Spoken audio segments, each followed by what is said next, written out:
What's up everyone, and welcome back to Top 5 Central. Today we're looking at the top 10 most embarrassing live TV moments of all time. This is a weekly series we have on our channel, so feel free to watch all the episodes as each of them will probably make you die laughing.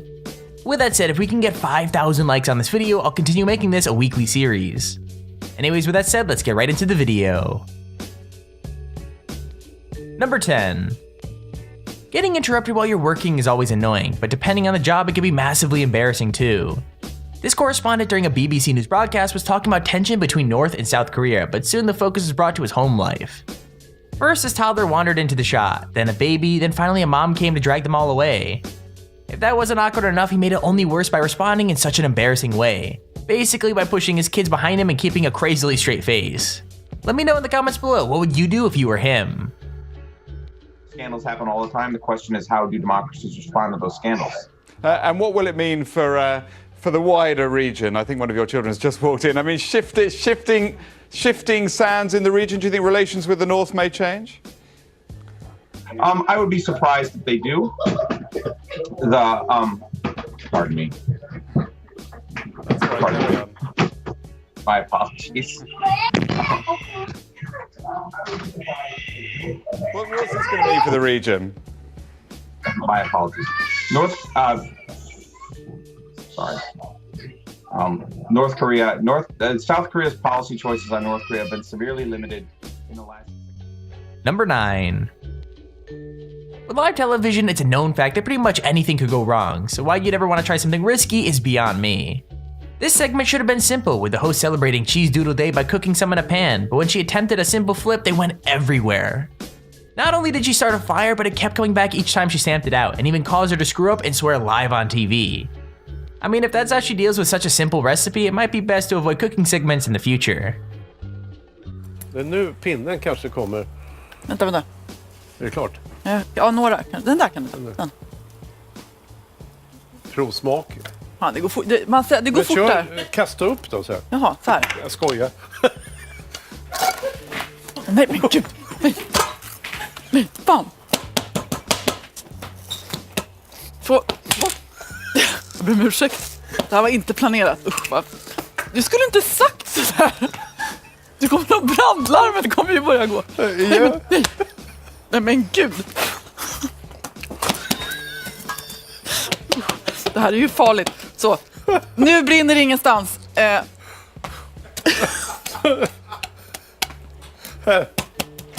men det här var inte ens roligt. Kämpa, hjälpa. Förlåt. Hur smakar den då? Number 8. Sometimes getting interrupted on camera can be charming, or at least give the reporters a bit of a laugh, but when you're reporting on something serious, it could ruin the take completely. This guy was reporting on a car crash caused by the victim's medical condition when two guys walked past in Gumby and Pokey costumes. I think they were having a night out, as when they saw the camera, they didn't really seem to care, but just seeing them walk in the background was super embarrassing and funny. First on Fox tonight, an out-of-control driver plows into a Vancouver home with two people inside sitting just a few feet from the impact. Fox 12's Simon Gutierrez is live in Northeast Vancouver with what police say caused this crash. Simon. Police are telling us the driver had a medical condition, and that's what made her lose control. And back here, you can see the result, the car crashing right into that pickup back there. A couple of fellas visiting us here. Looks like Gumby and Pokey crashing right into that pickup, using that pickup almost like a ramp, and crashing right through the front window of that home, which, as you can see, is several feet up. Number 7. Okay, there are so many questions this clip raises, like how on earth the kid got on set and why he was in the studio in the first place. But I mean, honestly, there's no denying how funny it is. The weatherman was just trying to do his job when a kid ran in front of the screen doing impressions of birds and forecasting quote-unquote lots of toots and farts. It's kind of adorable, and I have to give him credit for being brave enough to snatch his 15 minutes of fame. Like, you never know, he might even become a TV personality one day. By the dry air, look at the dew point in the area right now. Right now, dew points in the 20s and near 30 degrees across central Mississippi. Well, hey there. I don't know what's going on, but Zane doesn't know. Are you sure?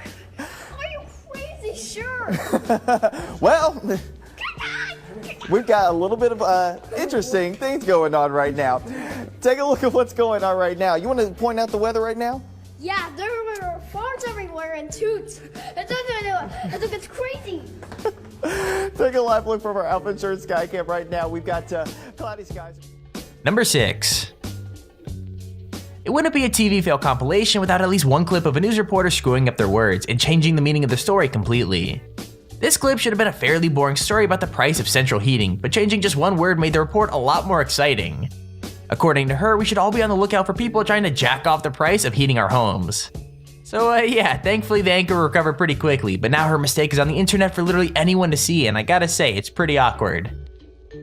Sask Energy is announcing a proposal to jack up the cost of heating your home by 27 to 30%. A proposal to jack up the cost of heating your home. Number 5. What makes this moment so good is it's impossible to tell exactly what's going on and whether or not BBC News anchor Simon McCoy did it on purpose or not. Simon normally holds an iPad for his segments, but this time he picked up a pack of printer paper instead and still managed to deliver his line to the camera with a completely straight face. Now it could have been like a last minute mix up, or he could have done it just to see what he could get away with, which is exactly what makes this video so funny.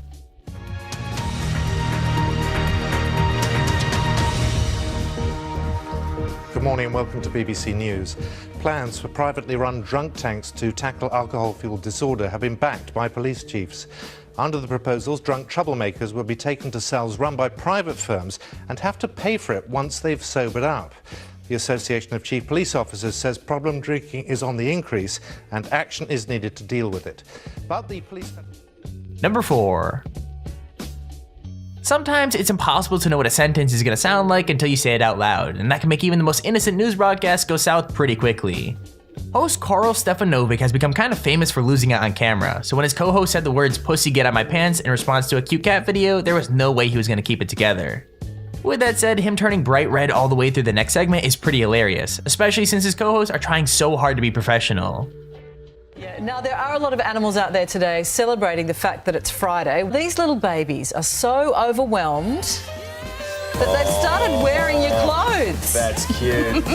Pussy, get out of my pants.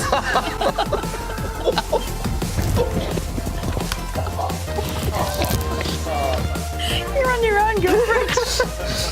You even said Pussy, get out of my pants. There you go.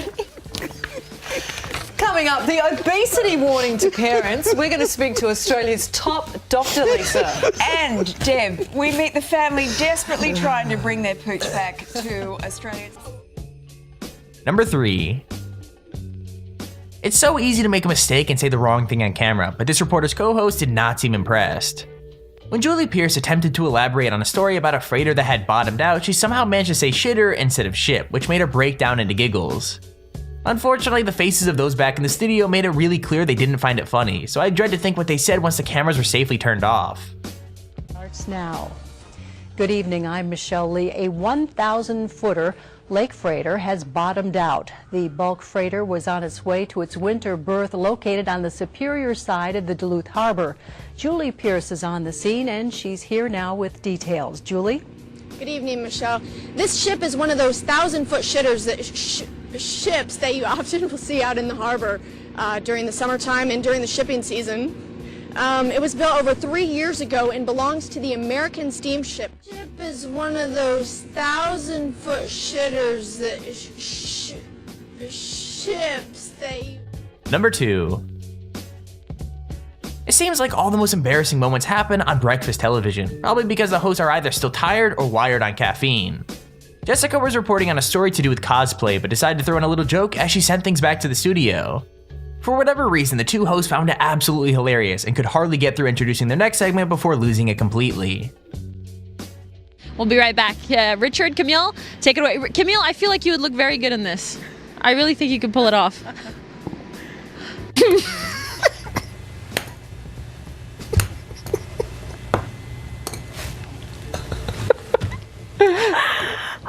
I don't know about that.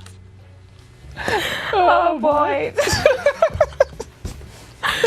Oh gosh. 12 minutes after 7. We've got lots more coming up, Montreal. Don't go anywhere. Number 1. When reporting on the news is your job, most of the time you tend to act, well, sensibly. But if you are invited on TV for an interview, the same rules really don't apply. The farmer was invited on air to talk about a wedding ring found in one of his cow's stomachs, and clearly he wanted to make the most of his time.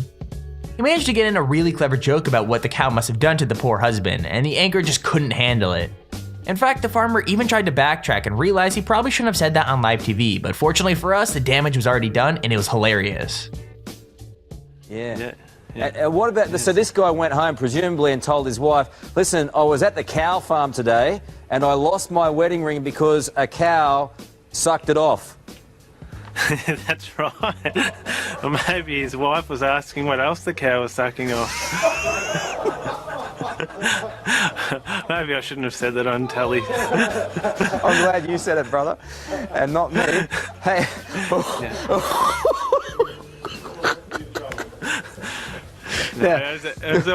He gave us his details. Go on, yep. Sorry, mate. Yep. No, it's okay. He gave us his details, and we've lost his details since. And there's our video on the top 10 most embarrassing TV moments. If you enjoyed the video, please feel free to leave a like down below and subscribe so you see whenever we upload a video. Also, if you have your own top 5 or top 10 idea, feel free to use our extremely handy form in the description to submit it. With that said, thank you all for watching, hope you enjoyed, and I'll see you all in the next video.